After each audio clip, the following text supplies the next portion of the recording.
Este é o nosso Direito e Literatura número 160, a 5ª temporada. Estamos vindo de longe, não? Pois no Direito e Literatura de hoje vamos discutir alguém que foi longe na literatura. Nós vamos discutir o grande contista argentino Jorge Luis Borges. O que dele? Pierre Menard, autor de Dom Quixote. Bueno, esse é um terceiro conto do livro Ficções, do Borges. Foi publicado na Argentina em 1944, vejam, 44. E com essa obra, o Borges ganhou o grande prêmio de honra da Sociedade Argentina de Escritores. Nela, alguns estão dos contos mais bonitos da carreira literária do Borges. Para essa discussão tão primorosa, tão agradável sobre os contos do nosso querido Jorge Luis Borges, contamos com o Georges Abud, que é doutorando em Direito, mestre em Direito, professor do curso de Direito da PUC de São Paulo, também advogado, a Janaína Baladão, que volta conosco, doutoranda em Letras pela URGS, professora universitária e também tradutora. E, bom, do que trata esse... Poderíamos falar de vários contos do Borges, mas vamos centrar fogo no Pierre Menard. Vamos lá, Lênio. Então. Bom, esse livro ele é muito importante na obra do Borges. Já começaste apresentando o Borges como contista, porque esse é o primeiro conto mesmo, é o conto no qual o Borges se arrisca. Ele vai fazer um conto fantástico. O ano é 1939, o próprio Borges, o autor, ele sofre um acidente. Ele sobe correndo pelas escadas e dá de cara com uma janela aberta. E isso faz com que ele tenha que passar alguns dias no hospital hospitalizado. Para quem já tem familiaridade com os contos do Borges, ou para quem vai começar agora, isso vai aparecer naquele conto O Sul. É bem a história, o relato dele. No hospital, com a mãe ao lado, lendo para ele, ele começa a chorar e pensa, bom, eu não sei se eu posso escrever mais. Se eu continuar escrevendo as minhas resenhas e falhar, eu falharei intelectualmente. Vou tentar outra coisa. E a outra coisa é o Pierre Menard. Corre em 1939, o Borges então cria este conto. O que é o conto? Eles são poucas páginas, mas nele contém o que o Monegal falou, uma poética de leitura do Borges. Então, começa assim, eu posso dividir o conto, se pode dividir o conto em 3 partes. Começa com o narrador, que é amigo do Pierre Menard, postulando, reclamando de uma publicação feita por uma senhora da sociedade francesa, a dona Madame Henri, reclamando que neste catálogo houve imprecisões, omissões e acréscimos da obra do Pierre Menard. Então, esse narrador, que não é nomeado, ele não vai sozinho fazer essa retificação, ele pede também o aval de uma condessa e de uma outra nobre da sociedade, uma baronesa, agora eu lembrei. Muito bem. Então ele diz, é fácil nomear a obra visível, e aí temos a primeira parte, a obra visível de Pierre Menard, e ele enumera em 19 tópicos, monografias, sonetos, traduções, uma reescrita de um poema do Paul Valéry que escreveu em decassílabo e o Pierre Menard o fez em versos alexandrinos. Ele só diz isso, mas para quem leu o Paul Valéry sabe que a ideia inicial do Paul Valéry era escrever em versos alexandrinos. A segunda parte do conto, então, é a melhor parte da obra do Menard, ou seja, a obra invisível, a que está subterrânea, ou seja, escrever o Quixote. Isso. Não seria simplesmente copiar, não é copiar o Quixote, é escrever o Quixote. O Quixote, de novo. Exatamente. Olha só, que coisa fantástica. Eu li isso e coisas ao redor, para usar uma palavra espanhola, né? Ao redor, e que a escrita, isso também está em Borges ou não? Eu li isso. A escrita é o modo de... porque se a mente fosse perfeita, não precisaríamos escrever. Então a escrita é o fracasso da memória. Sim, claro. Então, claro. Então, são os paradoxos, né? Se nós conseguíssemos interpretar tudo e contar tudo que vemos, não precisaríamos nem tirar fotografias, não precisaríamos escrever, não precisaríamos nada, né? Já está no Platão, a discussão. Exatamente. Diga, Jorge, e aí? Esse texto. Primeiro, vou explicar para o nosso telespectador que o Pierre Menard é um personagem fictício, né? É uma ficção. Exatamente. Claro, ele não existiu. Há controvérsias. Parece que existiu um Pierre Menard em alguma enciclopédia. Sim, claro, mas não este. Na especificidade, não né? Este. Não, isso. Não, exatamente. Ele pode ter tirado isso de aí, uma é coisa enciclopédia do Borges, né? claro. Aliás, nada em Borges é por acaso. Exato. E, na verdade, sim, apesar de ser um conto curto, do ponto de vista do tamanho dele, poucos contos eu me deparei que tem tamanha relação com o nosso universo jurídico. Pois então. Porque todo o mote subjacente a Pierre Menard, que ele é apresentado, e o Pierre Menard, nesse conto, ele é apresentado por um narrador não confiável. Por que o narrador desse conto, o Borges utiliza de um narrador não confiável? Porque ele elogia, à primeira vista, Pierre Menard. Ele vangloria a obra do Pierre Menard, mas, na verdade, Borges está sendo extremamente sarcástico durante todo o conto. Porque o projeto do Pierre Menard, tal como foi muito bem mencionado, é escrever novamente o Quixote. Ele quer escrever novamente a obra de Miguel de Cervantes. E o que está subjacente? Qual que é o mote desse conto que é totalmente ligado ao direito? A interpretação. Isto. A atribuição de sentido a texto. Uhum.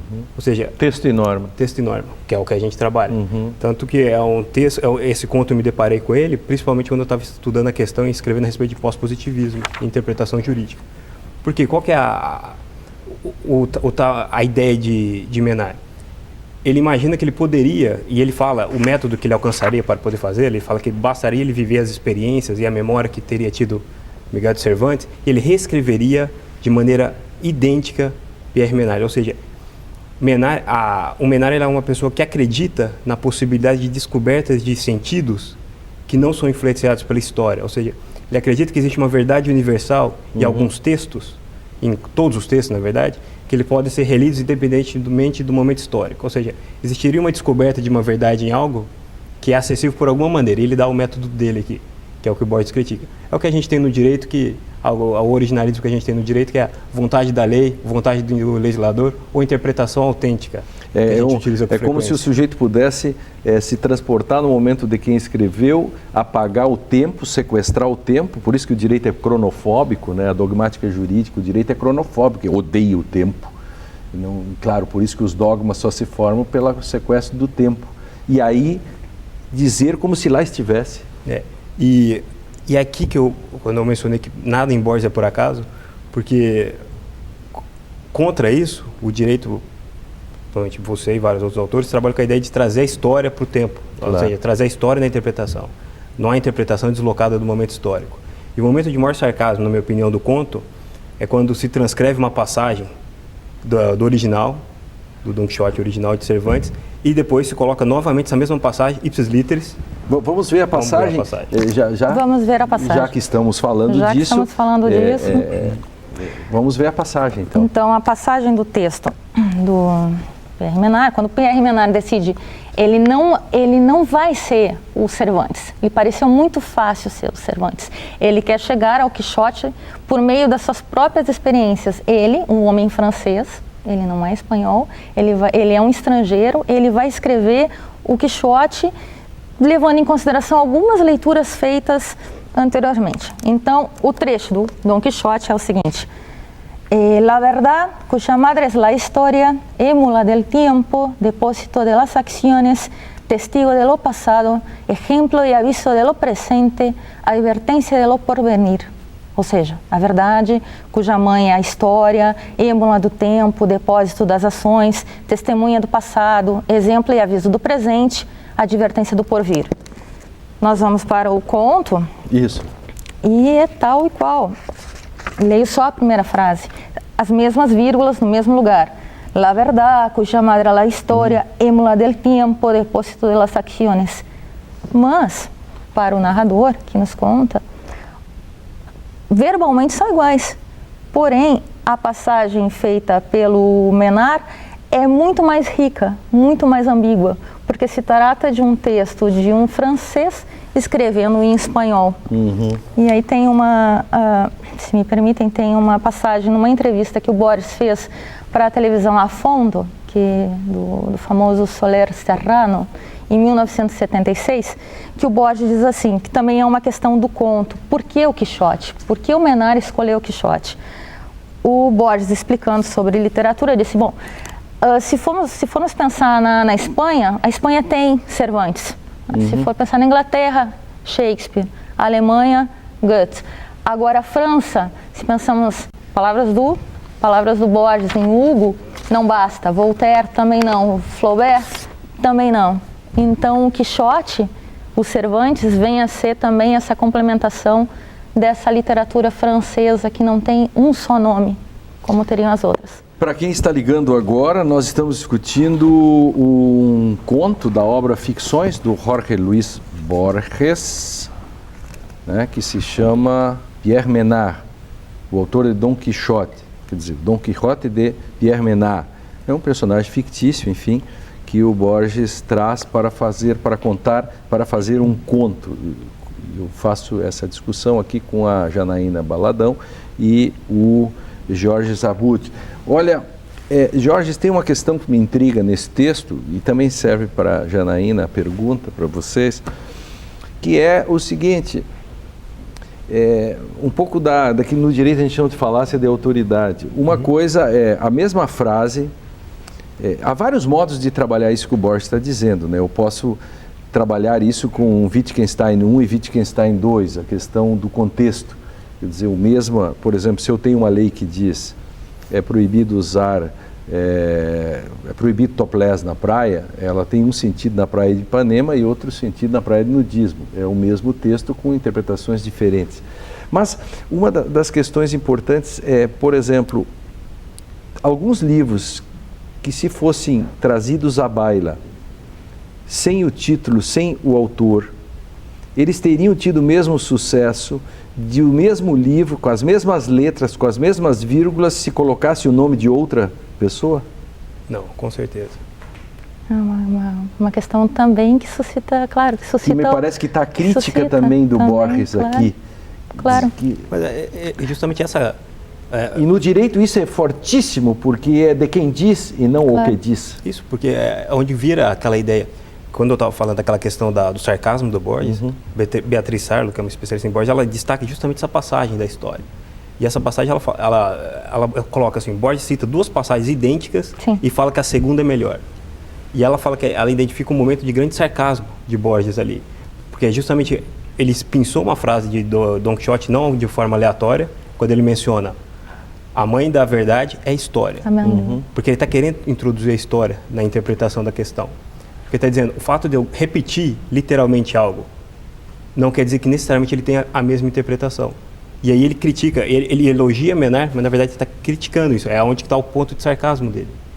Porque a empreitada de Menard é algo assim que ela não se processa, não se faz. É a passagem do tempo também, a história a chave de leitura que tem o Menard. O Menard faz uma reescrita do Don Quixote, mas com uma passagem de tempo enorme. Então, não é mais o mesmo, nós não somos mais os mesmos, nós não podemos mais recuperar o que sentiu, o que pensou um leitor do Don Quixote, por exemplo, né? Isso também está implícito no texto, né? E é o que a Sarlo também trata. Nós somos já outros leitores e o Menard já é um outro escritor, né? Portanto, nós também somos Pierre Menard a cada leitura, né? Esse é chavão, mas a cada leitura que a gente faz, a cada tempo de vida, a leitura muda. Exatamente, porque são as duas figuras que estão em boa parte da obra de Borges. Todo leitor, na verdade, reescreve a obra. Claro. Né, de acordo com o momento dele, de acordo com... E daí, uma metáfora que é frequente em Borges, toda a biblioteca é infinita. Claro. Você pode ler do começo ao fim, mas toda vez que você lê novamente... Os nossos câmaras, queridos câmaras, que sempre temos que homenagear, seu trabalho incansável aqui no nosso programa, eles acabaram de mostrar o Borges. Ali. Está ali em cima o Borges. Localizei. Ele já bem velho, né? E ele é homenageado, está aí ele, ó, que bonito, ali, essa gravura, essa foto dele e essa montagem da escrita do lado desses manuscritos e como isso foi feito, mas o Eco faz uma homenagem ao Borges. Lembram disso? No Nome da Rosa, Sim. a figura do bibliotecário, Jorge. um livro que fala sempre de outros livros. Um livro fala sempre de outros livros, enfim, não há grau zero. Um livro contém todos os livros, um minuto contém toda a eternidade, um homem são todos os outros homens. O livro de Areia, que é um conto do Borges também, de certo modo, a todo momento isso presente, né? Isso me encanta profundamente. E no direito, Janaína, nós, assim, uma das lutas dos juristas foi exatamente superar essa noção do sequestro do tempo. Então, um autor assim, que nos é muito caro, que é o Hans-Georg Gadamer, que vai escrever sobre hermenêutica, né? Ele vai dizer que partimos da Auslegung, que era tirar algo de um texto, para Sinngebung, que é atribuir sentido. E essa atribuição de sentido vem a partir do tempo. A temporalidade é um existencial e, portanto, como diz o Heidegger, o tempo é o nome do ser. O nome dos sentidos. É bonito isso, né? E aqui está toda a crítica que ele vai fazer, a ironia e o sarcasmo com relação ao sequestro de tempo e da história que se fazem. Por isso a impossibilidade de você escrever de novo do mesmo modo, mesmo colocando as mesmas vírgulas. Não é impossível a recuperação dessa memória e dessa sensação.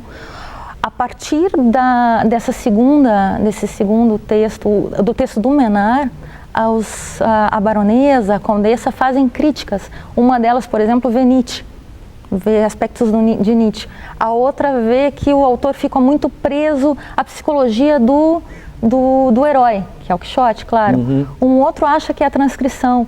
Ou seja, relembrando essa parte, elas já estão considerando que esse texto é do Menard, já não é mais do Quixote. Quando ele foi reescrito, com essa passagem toda de tempo, já não é mais o texto do Cervantes, é o texto do Menard.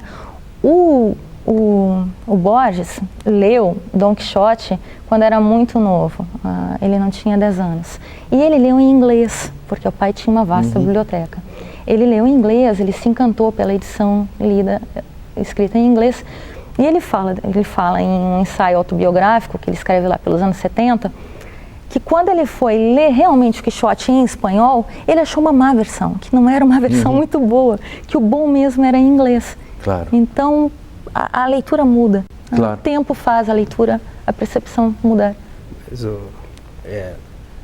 voltando ali a essa questão da interpretação, eu acho que são poucos textos que dão um golpe de uma vez só em dois pontos que são fundamentais no tratamento da questão jurídica. Não há interpretação sem historicidade. Isso. Não há, eu não tenho como... E também não há descoberta de sentido. Claro. É algo que está guardado e eu consigo acessar por algum método. Sim, seja histórico, sistemático, que cada um elege. E o segundo ponto, aquele que você havia mencionado, a questão da fala autorizada, a interpretação autêntica. Isso é muito importante. A lei é essa, o sentido da lei é esse, porque o Supremo Tribunal Federal decidiu assim. Ainda que seja uma interpretação estapafúrdia, contrária ao próprio texto legal. Mas se cria essa ideia. E o Menard, ele, de uma forma subliminar durante todo o texto, desconstrói essas duas ideias que são perenes no direito, que a gente ainda acredita que é possível interpretar deslocando do tempo que se vive, do momento histórico que se vivencia o direito, ou que a interpretação se avalia qualitativamente ela de acordo com a autoridade que a profere, não pelo seu próprio conteúdo. Vamos brincar um pouco com isso, assim, dois exemplos, assim, que um é muito... os nossos telespectadores vão se situar, que é a história que se contava que o Pontes de Miranda, que é um jurista muito famoso, um dos mais importantes da história do Brasil, fazia um parecer e estabelecia o preço. E aí a pessoa achava muito caro, ele disse assim, não tem problema, ele tirava o nome dele de baixo, pode levar. Qualquer um pode escrever isso, agora ninguém, só vão acreditar se fui eu que fiz. E se você disser que fui eu que fiz, ninguém vai acreditar. Então não adianta. E aí pensemos noutra coisa, pensemos numa música bem, eu vou usar uma palavra que eu não gosto, mas não me lembrei de outra. Às vezes as palavras não conseguem chegar junto com a gente, eles ficam atrasadas e atrapalham a gente. Às vezes a gente tropeça. Mas vou usar uma palavra que eu odeio, que é brega. Mas vamos usar, tem uma música de um cantor chamado Fernando Mendes. que era uma música assim que havia um desvio social. As pessoas falavam assim, Fernando Mendes não, é mais ou menos como Odair José, essas coisas assim. Aí o Caetano Veloso gravou a mesma música, sucesso de público e renda. Claro. A mesma música, claro, com outro. Claro que tem outra musicalidade, de certo modo, mas é um pouco da fala autorizada, o Skeptron. Quem tem o Skeptron na fala de Homero? Recebe o Skeptron e fala sobre a guerra. E o direito lida com o Skeptron. Lida cotidianamente, seja no âmbito prático, tribunais, e principalmente a gente aqui no Brasil, no âmbito doutrinário. Que a gente, às vezes, se estuda direito sempre freando qualquer crítica quando você menciona, olha, mas esse é um grande autor. Isso. Olha, quem disse isso é... Eu não posso criticá-lo. Você não pode criticar, por mais absurdo que seja a mensagem que ele traz. Claro, até inclusive o conto do Pierre Menard é um dos mais citados em trabalhos acadêmicos. Desde teorias, ele suscitou desde teorias de linguísticas, semióticas, de tradução, Humberto Eco também fez esse belo trabalho, até análise de ficção científica. Aparece o Pierre Menard. Não que Cervantes precisasse, não, dessa palavra autorizada, que ele já tinha o Don Quixote. Não que ele fosse precisar disso, mas o que o Pierre Menard traz é essa possibilidade de reinterpretar o texto, de mostrar novamente o texto e de dizer, olha, não é plágio, porque ele não copiou o Quixote, ele trouxe isso arduamente copiando e fazendo os manuscritos que nunca ninguém viu. Sim, que é a brincadeira do texto é exatamente isso, mas ninguém viu os manuscritos. Ninguém viu os manuscritos, então, por exemplo, pode ser uma obra, pode ser simplesmente só a leitura dele, e ele faz uma jogada que para Borges é fundamental, não é todo o Quixote, são 3 capítulos, né? O 9º, o 38 e o 22. O capítulo 9 é o posterior ao célebre capítulo dos Moinhos de Vento. Não? Então, nem todo mundo leu o Quixote, mas quase todo mundo sabe citar a cena do Don Quixote lutando contra os moinhos de vento. Não? Serão moinhos ou serão gigantes? Não? O Borges também chama atenção nisso. O 38 o capítulo 38 é quando o Don Quixote faz um discurso sobre as armas e o homem letrado. E ele diz que o soldado é o que ganha menos, então o soldado mereceria mais, né, um acordo. São somente 3 capítulos que o Borges destaca, assim como a obra dele. Ele não escreveu um romance, ele fez poesia, ele fez tratados, ele fez ensaios e fez contos. Não, é a visão do Borges. E o direito, então, uma das coisas que ficam para nós, com todas essas questões, e fica para nós, eu quero dizer nós todos, é que também é uma crítica do Borges no sentido de que nós sempre falamos por outros, né? Claro. Nós sempre falamos por outros. Quando nós falamos pelos outros, primeiro não somos nós, segundo nós sempre procuramos alguém que poderia falar melhor que nós ou que seria crível que, se eu não tenho condições de dizer isso, alguém que eu estou citando pode. Sim. E além disso, que o direito é um conceito interpretativo. Mesmo quando é uma obviedade. Mesmo quando é uma obviedade. Quando eu preciso dizer que no Brasil existem os 3 poderes, legislativo, judiciário e cito alguém. Mas aí vem a ironia, por que o texto é o mesmo? Sim. O tempo, a história, né, que carrega o tempo, aquilo ali, a ironia do Borges verbalmente é que mesmo que seja o mesmo... Isso, desculpa. Ele leva uma releitura e uma reescrita. Claro. Uma reescrita, exatamente. E por outro lado, pelo menos na parte das letras, e quantos trabalhos são feitos, e quantos trabalhos eu leio que não tem nenhuma citação de apropriação de ideias. Além da crítica direta, além mesmo da que é a picaretagem, sim, né? Claro. Que é uma constante no mundo letrado. E tem uma passagem que é bastante interessante, principalmente do ponto de vista jurídico, que é que ele fala assim, que Menard dizia que não seria difícil escrever o idêntico com Don Quixote novamente. Bastaria que se adotasse alguns procedimentos, tais como que ele vivenciasse a fé católica da época, que ele lutasse contra os mouros. Ou seja, ele dá todo um ferramental que seria possível você acessar novamente uma verdade íntima das coisas. Claro. E o Roberto Caire já dizia, né, que não existe verdade íntima das coisas. A única verdade íntima das coisas é que elas não têm verdade nenhuma. E vamos fazer uma crítica mais forte, Jorge, ainda, com relação a isso, pegando o Borges. o direito não está simplificado demais e, portanto, com Borges nós também podemos dizer que se copia muita coisa e, na verdade, se cria muito pouco? Com certeza. Com certeza. Do ponto de vista, pelo menos, na minha opinião, do ponto de vista da explicação, da teoria, da cientificidade do direito, a gente vive tempos difíceis. A gente vive tempos em que o direito que é um fenômeno complexo por excelência, tanto é que ele permite um programa como o de hoje, que se trabalha literatura e direito, que é algo que nunca se vê em manuais, em cursos, em salas de aula. Claro. E a gente tem esse complicador. O direito ele vive hoje de um ensino dele, da prática dele, de uma maneira extremamente simplificada, quando a realidade humana, que é o que ele soluciona, não é simplificada. E os autores são citados de orelha. São citados de orelha. Tanto é que o erro do autor é reproduzido por outros autores, aí Borges pode criticar também. Uma leitura equivocada, por exemplo, de Robert Alex no Brasil é repetida por centenas e centenas de teses e dissertações e dá a impressão que já não existe mais o autor. Da mesma forma que ninguém leu o Quixote, pouca gente leu o Alex também. A gente tem esse problema sem dúvida nenhuma, exatamente. E para completar, para o Pierre Menard terminar essa tarefa, bastaria ser imortal. É o que ele disse. Era só o que ele precisava. Claro, exatamente.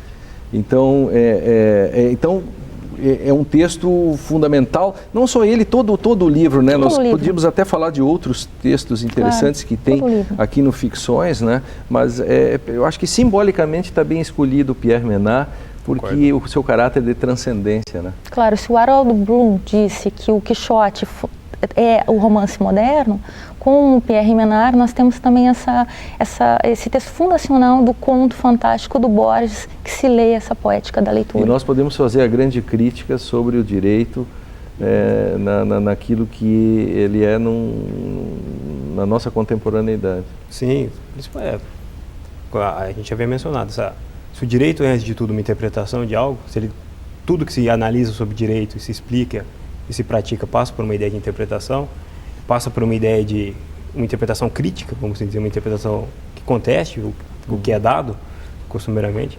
Eu acho que é o melhor conto para evidenciar isso. Janaína, o Jorge, eu quero agradecer por vocês terem vindo a brilhantar esse conto do Borges, do Pierre Menard. É uma lição, sem dúvida nenhuma, muito sutil, com bastante sarcasmos. Dizem que o Brasil é o único país do mundo que tem que explicar ironias e sarcasmos. O Borges vai ajudar um pouco para mostrar que, de fato, não é fácil entender ironias e sarcasmos. Agradeço a audiência de todos os nossos telespectadores, de norte ao sul. É o número 160, quinta temporada, Pierre Menard, autor de Dom Quixote, Jorge Luis Borges, Direito e Literatura, projeto do Instituto Hermenêutica Jurídica, apoio do Programa de Pós-Graduação em Direito da Unicinos, www.unicinos.br/Direito e Literatura. Somos pós-modernos, Facebook, www.facebook.com.br/Direito e Literatura. Até mais, mande-nos notícias.